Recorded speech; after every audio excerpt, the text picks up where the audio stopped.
We're here to help you navigate your business growth with strategic conversations and insights from experts in multiple industries. Welcome to Wayfinding Growth. This episode of Wayfinding Growth is brought to you by Sprocket Talk. Now, if you're ready to take your HubSpot experience to a whole new level, you need to join Sprocket Talk as a free VIP member. That's right, free. Tutorials, courses, training, HubSpot updates, and so much more. Head to sprockettalk.com/WG to join the movement and get an exclusive Wayfinding Growth deal. Welcome to the show. I'm Remington and Dan. And I'm Dan Moyle, and I'm so glad that you're here, Remington, and our listeners are too, or our viewers. Hi. Yeah. On today's episode, we're talking about owning a business is like parenting. So Dan, what did you think about this episode? Dude, ton of fun. I love... So I'm just going to kind of back up for a minute, take a step back. I love this show because every other week is something different. Yeah. Right? So like on odd weeks, let's say, it's you and I just talking and kind of almost like a therapy session, as you mentioned in the episode. Yeah, and then the other weeks is like a therapy session. Yeah. So I love it. But today's episode in particular, I had a couple of things I took away from it. One of them was we talked about where you get inspiration for leadership. Yeah. And you mentioned a couple of masterminds and some of the people, just self-awareness and this kind of thing and being a learner. That was a huge knowledge bomb, I think. And then the other one was you said, own things personally, but don't take things personally. And that led later into a discussion too about being offended. You can have a position without being offended. It's okay. Like how all that works with relationships. So that was really good. I like that. Don't take things personally, but own them personally. So yeah, I should put that on the wall. Yeah, man. I say smart things every once in a while. You do. Yeah, that was a lot of fun. So this is awesome. So my friends, here it is. Season 2, episode 9. Let's set a course for growth. Welcome back to the show, faithful listener. I'm your co-host, Dan, as I bump my mic. Listener. I hope we have more than one. Yeah. Well, my hope is like, hey, faithful listener. And multiple people are like, hey, that's me. Oh, right. Yeah. I mean, we are doing this. We are doing this for you. Exactly. Yeah, that's true story. True story. There you go. So welcome back to the show. Remington, thanks for taking time to just sit and visit with me, man. Yeah, no, this is fun. This is almost like therapy, so I'll take it. Yeah, I was thinking that too. So today we're turning inward again. It's you and I talking. You and me. Is it you? Whatever it is. I'm a writer, not a grammarer. But we're looking at how Impulse Creative has grown as a business over the years and how our lead wayfinder, you, navigated that journey. And our subject today came out of a pretty interesting random conversation. So you and I were talking and you made a comment that now, first of all, I realized that one of our core values is candor. Yeah. But I also understand that and we're also a pretty horizontal organization. We're all adults, but also there is a hierarchy, so to speak, right? And I report to you, and I've always heard the saying, you don't bitch downhill. Sure. Right. So I assume the owners don't come complain to the employees that report to them. With that said, you made a comment that kind of made me go, wait, what? You said something to the effect of owning or running a business is like parenting. Yeah. I got to be careful what I say to you. Well, I thought, so my first thought was, oh boy, somebody was childish. They're being kind of a little baby, right? I thought negatively, but we talked it out, and it wasn't like that at all. So let's go back to that moment, if you can remember it at least. Yeah. What was kind of happening? What went through your mind, and what did you mean by that? Yeah. So parenting. So parenting to me, and I'm 3.5 years in. Parenting to me, I have learned since I became a parent, is something that is actually quite intentional. Mm-hmm. Like it can happen by accident, don't get me wrong, but the art of parenting is quite intentional. Like there's things that you want to lead by example, right? Mm-hmm. And you can lead a horse to water, but you can't make them drink. Right? That you can inspire people to do certain things. Yeah. Right. Which is not good. Yeah. You can inspire. Yep. Yeah. So like it, in the conversation started, not necessarily the one with you, but like the conversation about owning a business and running a business, especially like, I'll say a small business, like one where the CEO has a direct relationship with the employees. And I say direct, like knows them. They're not a number, like relationship. where we are with Impulse. Yep. And my dad had said stuff to me. My dad was an entrepreneur, had a couple employees, but never really like went over the threshold of more than one or two at any given time. And that's totally fine for the record. But he started talking to me about parenting, and gladly. I mean, he has lots of experience, and unique experience. I mean, I grew up on a boat, for God's sakes. Which has to be an episode at some point. Yeah. Maybe I'll bring my dad in. Dude, that'd be awesome. He'd be so freaked out. But anyhow, so as we go into this, like he was talking about, having a second child, which Rachel's pregnant, and is going to be different. And I can't treat Carter the same way that I treat the new baby. And I'm like, yeah, I know. And he's like, what do you mean you know? He's like, no, I don't think you know. I'm like, no, really, I do. I have 14 children, right? And I, again, didn't mean it negatively, but it was, I have to deal with different personalities, and I have to try and design the outcomes as a CEO, right? My job is to make sure that the ball rolls. And now we're starting to get to the point where the ball rolls so fast that I have to get out of the way of it. But that's a journey, and something we'll probably talk about in a future episode. But when we're digging into the, this whole like family, or parenting point of view, I very much think about Team Impulse as my family. Hell, I spend probably more time with them than I do my family, in a lot of cases, virtually or otherwise. Right. And so, when I think about it as a parent, like, yeah, you guys are kind of all my kids, but like, I don't mean that in a demeaning way whatsoever. But sometimes we just got to like remind everyone why we're here and what we're trying to accomplish. And like, hey, you're not in trouble, but let's not do that again. Or, or wow, I'm really proud. Like someone just got a goal, like there's just so many different ways to kind of slice that up, but it's the personalities and the caring. And sometimes people can be pissed off at dad, but dad means the best. You know what I mean? So I think there's a lot of different ways that we can slice it, but sometimes I try to relate it to parenting rather than just being a boss. Yeah. And the other thing too, it makes me think of is not only what you just said, but also a responsibility for, right? You have a responsibility. You have 14 children, so to speak, but that means 14 lives that you're kind of responsible for. Yeah. And generally, like even beyond that, right? I've got a wife and 2 kids. Some people are single. Some may have one partner, but whatever. But like that's a responsibility as a parent to help us get to where we're going. And we raise a child to be an adult. So we're raising adults. But we're responsible for their well-being and their choices, right? Guiding their choices. So yeah, that's interesting. And I think too, like you said, you see this as for small businesses, as for entrepreneurs with small teams, but do you think it also applies to leaders of teams? Like, Can that be for like executives or a director or somebody like that? Let's just call it like, I think my belief, I don't have any data to back this up, but my belief is if you have direct reports and you treat them like family and you treat them like you're a parent, that you're going to see some success. And I think this also ties into, in previous episodes, I've talked about like hiring someone and not trying to change them. And it's imagining that they're never going to leave. Like, are you okay with them kind of thing? It kind of is the same thing. Like you don't get to be like, oh, you're not my son anymore. I mean, I guess you kind of could, but like, nowadays it's craziness, but it's not healthy. But in all reality, like you don't get to choose that, and it's that permanent commitment. It's that focus on trying to like make everything good. And so I think if people think about it that way, it forces some compassion in business that I think a lot of times can get lost very quickly.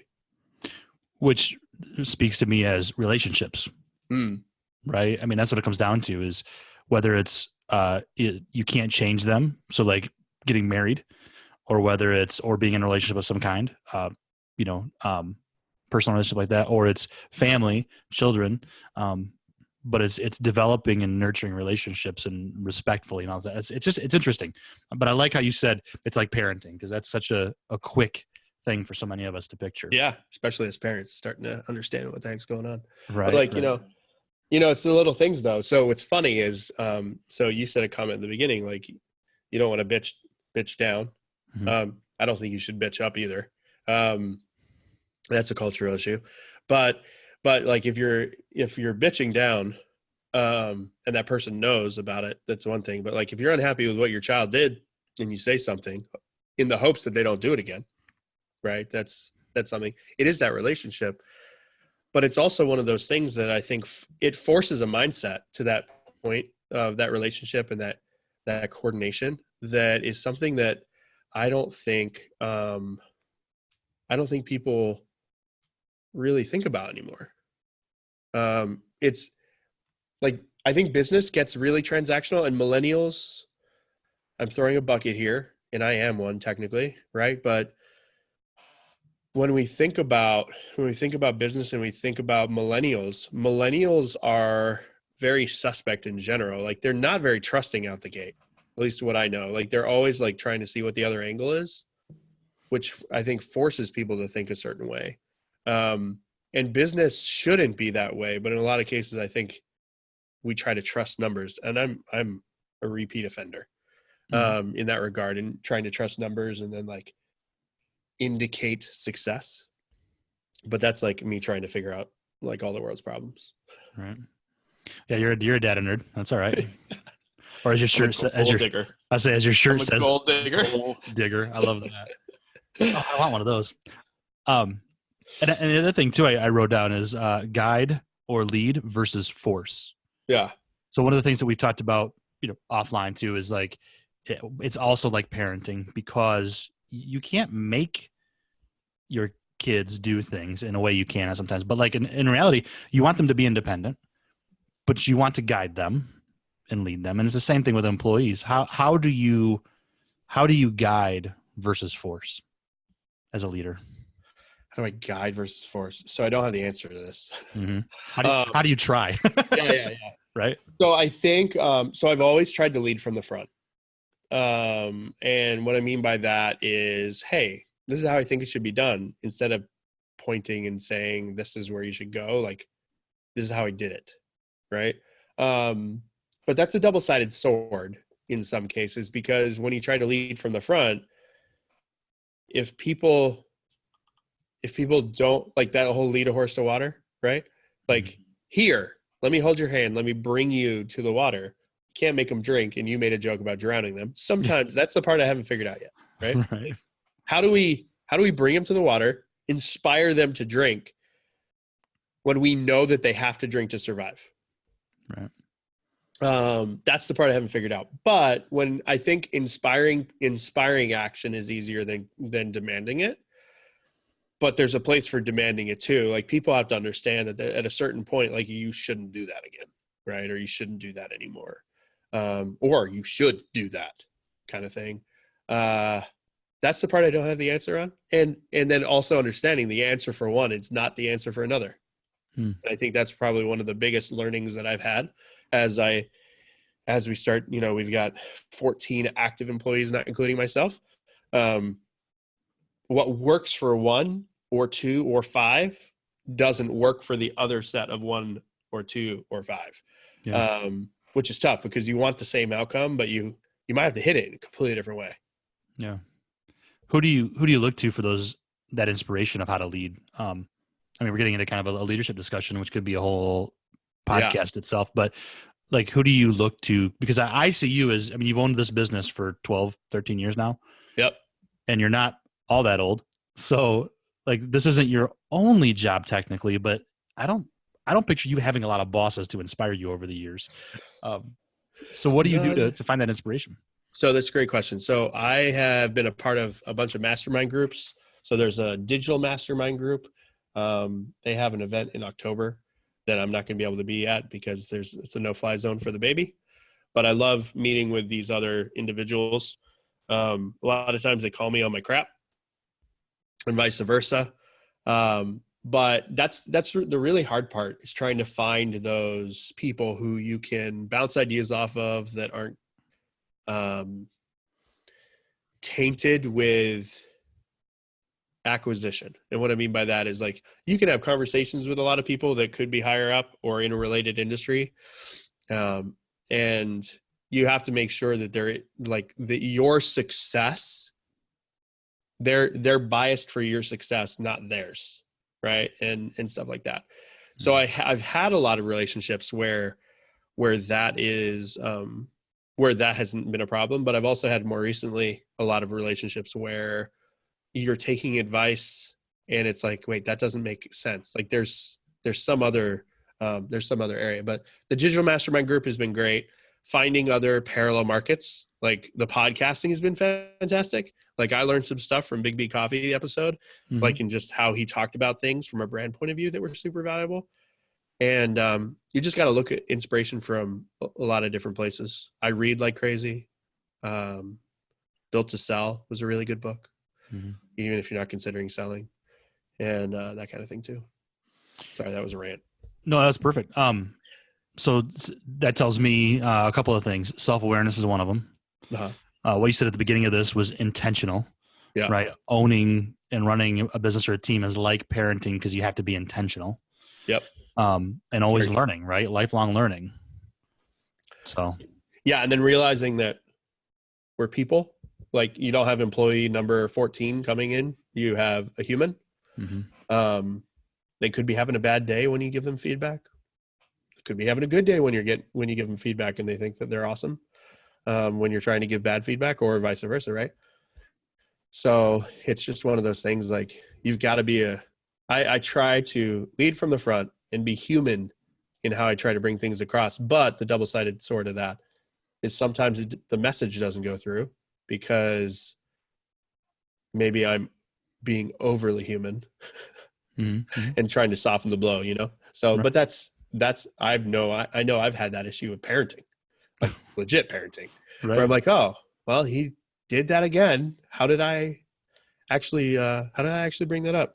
But that's a big thing. But you know, one thing that the best part about parenting, I've learned more about myself as a human dealing with my 3.5-year-old. Yes. And there's no filter. Like a 3.5-year-old, one of the beautiful things, there's no filter. One of the horrifying things is there's no filter. But like when you deal with employees and people that are more mature, they have filters, and that communication, like they could be alone on their own island suffering, and they could be like, I'm cool, I'm good. Like you have to be able to identify that as well. But Jackie from our team said this, and I've never heard it this way. Before you point away, you've got to point at yourself with your thumb. And that's probably one of the biggest lessons. Like, why is Carter doing that? Carter's my son. Why is Carter doing? Oh, I do that. You know what I mean? And that kind of thing. So that's been a fun exercise. And so it brings up a whole nother point of view when you start thinking about it in the professional setting. Yeah, absolutely. And so you said a word that triggered something for me: feedback. Yeah. So owning a business, running a team, and parenting, all seem to take a lot of open feedback channels. Sure. And it seems to me like here at Impulse anyway, I mean, we're very open as far as, candor is one of our core values. Yeah. Feedback is part of what we do. Sure. So feedback isn't always negative, right? Right. Feedback can be positive and should be. It shouldn't always be, I gotta have I gotta have a meeting with Remington. We gotta have a chat. He's gotta give me feedback. I'm probably gonna get fired. It should never be that. Yeah. Has that been intentional for you as well then? Like, did you think about that early on, or is that just kind of naturally developed for you? I think it's naturally developed, but it's a two-way street, right? So I try to make sure all those feedback channels are there. And we made a joke about 15.5 a while back, like one-word answers, like, yep, okay. Right. Feedback's a two-way street. And as a human, I want to be able to help out a friend or a family member. But if they're silently suffering, or they don't agree, or I say lie, but I don't mean like on purpose trying to be deceitful. More so like you got it? Like, you got it, Dan? You got it, Jane? I'll use Jane because Jane doesn't exist in our office. Like, you got it, Jane? And the answer, and like, you get a nod, like that's a signal, that's feedback that you understand what I'm just putting down. Right. And I've seen this with Carter, like, you can't do that again. Okay. Do you understand? And he goes, and then he does it again. Right. That means he said yes, because that's what I'm understanding it to be, but it doesn't mean that he did in fact understand it. And so like, I try with Carter, like, repeat back to me, like repeat what I said back to me, like show me that you understand. But that can get a little condescending when you're talking to a 25-year-old, a 45-year-old. Right. Repeat back what you think I believe. But that feedback is super important on both sides, because the parent or the child or the employee and the boss need to be on the same page about performance, or about happiness, or about fulfillment, and all of those things. And yeah, I can be as clear as I can on everything and still fail as a parent if the child's not picking up what I'm putting down, or the employee is not picking down what I'm putting down, and vice versa. Right. So I think it's important, not just feedback, but also understanding. And I think it's developing that culture of active listening. Right. Yeah. You lead by example. You do that. When we have a discussion, you'll give, okay, so what I'm hearing you say is blah, blah, blah. Right. Yep. So yeah, I think that's good. And then the other thing too, that I kind of, I was thinking about when you were saying that, is you said friend. Yeah. So whether you think of employees as family, or you become friends, and you and I have been friends for a long time before I started working here. How, man, there difficult times come, difficult discussions come. Sure. How dangerous is it to see employees as friends, and is that risk worth it? Absolutely worth it. Mm-hmm. Risky. And a perfect example is like Rachel and I were very close with the first regime of people, like to a point that, and we are now too, but like the journey hasn't been that way since the chrysalis effect that we keep referencing. We're gonna have to go like super deep into that, like, yes, we will, for a VIP only episode or something. Ooh, there you go. Or maybe you just have to meet us at Inbound at the bar. I don't know. One of the two. I'm good with that too. But but Rachel had people like have had one of the employees planning the baby shower that left abruptly without any explanation before the baby shower happened. Right. So there's everyone opens up and they don't have this wall. And for a long time, and the reason I'm bringing out that example is like, there's a lot of personal connection there. That personal connection is magic if it's mutually personal, like personal affection and happiness, right? Mm-hmm. But if it's not used for good on both sides, or like if it's not true, it's super dangerous. But that's like any friendship. But when you start thinking about the professional area, like a lot of people say, don't crap where you eat. Like, don't start dating someone at work. Well, it's because the risk is substantially higher, not because it's going to be any less impactful in your life, but if you know what is possible, and there's so many, like I know a whole bunch of people at HubSpot, like we're not big enough for that to happen at Impulse, but like there's a whole lot of people at HubSpot that are like HubSpot sweethearts. They got together because they work together, and there's like thousands of people that work there now, and everything's awesome. But on the flip side, when you think about just the friendship or like the family, like I like to think family, like, because I don't have a choice. Friendship is like, you have a choice whether or not.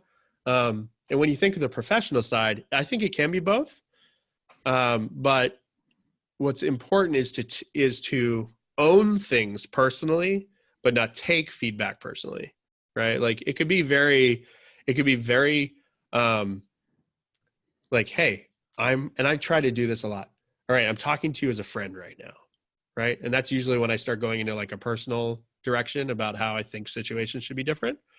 Or, hey, I'm talking to you as a boss right now. I need you to do X, right? There's two very different, clear, like one's my opinion, one is my directive. Those types of things are easy to navigate if there's communication. I think friendship is so powerful. Like imagine liking and trusting everyone you work with, like what's possible. Where imagine that crazy uncle that you can't stand, right? Like still technically family, still a crazy uncle.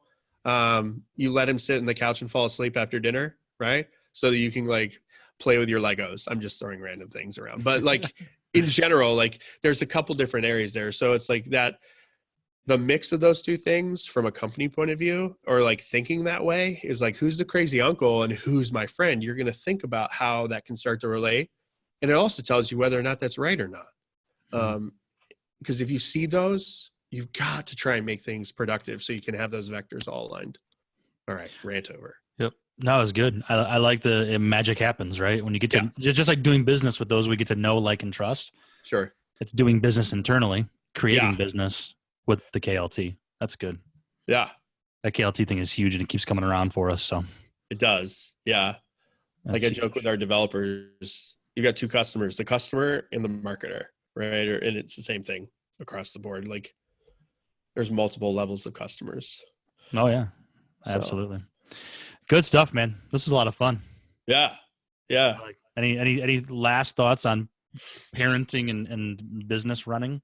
Don't get offended. That's good. That's good. Like there's so much opportunity personally and professionally, real families or work families, for people to make that magic, and it immediately shuts down the second one person gets offended. And I think nowadays society, it's very easy to get offended. Like you can still have a position and not get offended. Right. And and I think that's one of the big things that's really tough. Like I want someone to have a position, but I don't want them to get offended with the things that I say. And of course that's a two-way street too. Like don't say things that would trigger someone getting offended, but at the same time, you have to provide that feedback. Yeah. Don't get offended. And it's not, I like that you said, don't say things to trigger somebody else. Like, it's not like we have to walk on eggshells, but just be kind and be human. Right.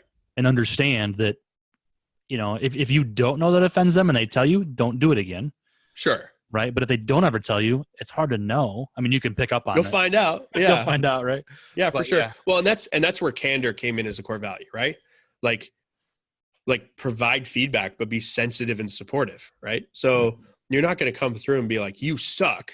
You're going to come through and be like, I probably would have done it this way in order to achieve this outcome. Does that make sense? Like you're trying to get the same outcome, but you're not trying to ruin someone's day. And I think it's very easy for us to like a quick little tweet, and then all of a sudden it snowballs out of control. But the person receiving that also needs to understand where it's coming from, which I think a lot of times people just light on fire. It's like dumpster fire. Awesome, man. Great stuff as always. Next episode that you and I are together, I want to talk a little bit about how you don't have to be at the business at all times, because you were sick for a couple of weeks almost. Yeah, I know. Still recovering. Yeah. So don't have to be mentally and physically, we're going to talk about. But yes, it's definitely different than it used to be, which is going to be fun to talk about. And the very next episode is when we talked with Kevin Barber from Lean Labs about running a business from outside of the country. Wow. Yeah. So that was a lot of fun too, that I got to sit and talk with Kevin for us on our behalf. So looking forward to that as well. I was out sick. I mean, even the podcast still goes. Like you can't even get it. You can't even stop this thing. Right. Awesome, man. Well, thanks for being a part of this. As always, thanks for giving us the vehicle for that. And yeah, man, cheers. Awesome.